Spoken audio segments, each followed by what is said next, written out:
Tuloy po ang balitaan sa unang balita, estudyanteng pinaglakad ng paluhod at pinahalik sa lupa ng kanyang guro sa Palawan. Eksklusibong ikinuwento sa GMA News kung ano ang punot dulo ng pagpaparusa sa kanya. Narito ang report. Nagsalita na ang fourth-year high school student na ito na pinaglakad daw ng nakaluhod sa sarili niyang paaralan sa Roxas, Palawan. Sa eksklusibong panayam sa GMA News, ikinuwento niyang nagalit daw ang kanyang guro sa kanya matapos siyang magkamali sa isang formation sa CAT training. Tinawag umano siyang bobo at iba pang masasakit na salita at tila pinag-initan na raw siya ng nasabing guro. Nag-recite po siya sa music at hindi pa ako nakatapos sa pag-recite. Pinalabas niya po kaagad na hindi ko alam kung ano ang dahilan. Bunsod daw ng sunod-sunod na pamamahayang ito, labis na sumama ang loob ng binatilyo na siya nagtulak sa kanyang paluin ng tubo sa likod ang kanyang guro.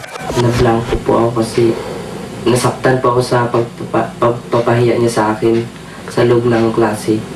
Kasi hindi pa ako nakaranas na ipahiya po ng magulang ko na ganun-ganun na lang.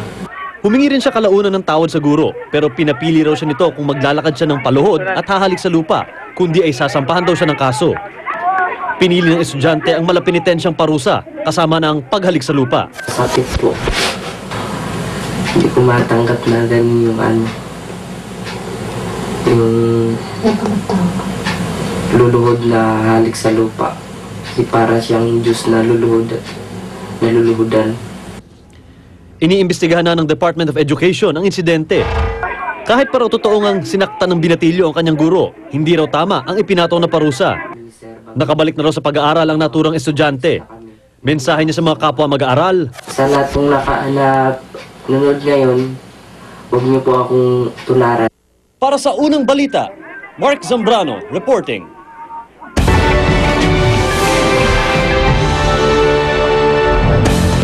Rambol sa isang kulungan sa Venezuela, 6 na preso ang patay. Marami naman ang nasugatan sa rayon. Ayon sa mga otoridad, away sa pagitan ng mga gang sa loob ng kulungan ang pinag-ugatan ng gulo.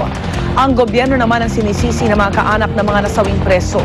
3 araw na kasi ang rambol sa loob bago naganap ang patayan, pero hindi raw kumilos ang pamunuan ng kulungan.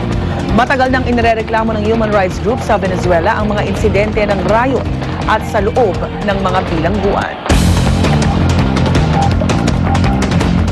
2 aso sa Australia nakitang lumalangoy sa beach kasama ang mga pating.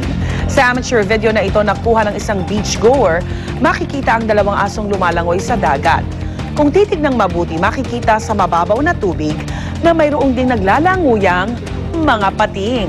Pero sa halip na mga pating ang umatake, ang aso pa ang tila sumugod at nangagat sa mga pating.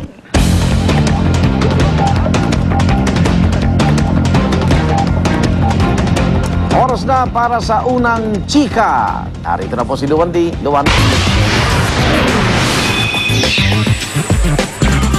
Thanks, Igan. Nasa bansa ngayon ang Filipino-Canadian YouTube singing sensation na si Maria Aragon. Kasama niya umuwi ang kanyang ina at 3 kapatid para magbakasyon. 2 buwan din silang mananatili sa bansa.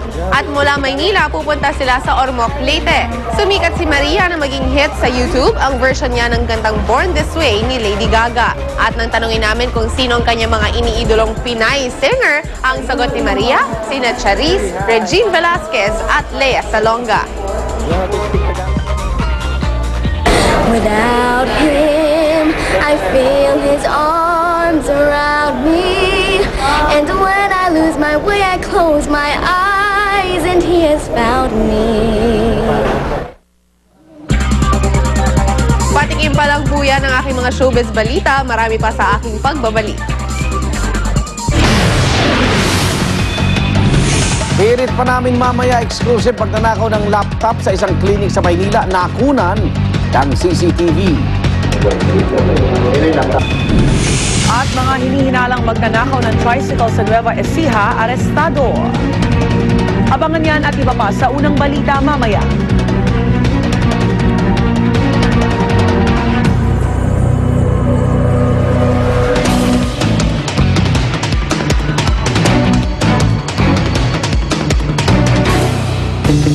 Alright guys, malapit na ang weekend. Kung naghanap kayo ng kakaibang bonding at eating experience kasama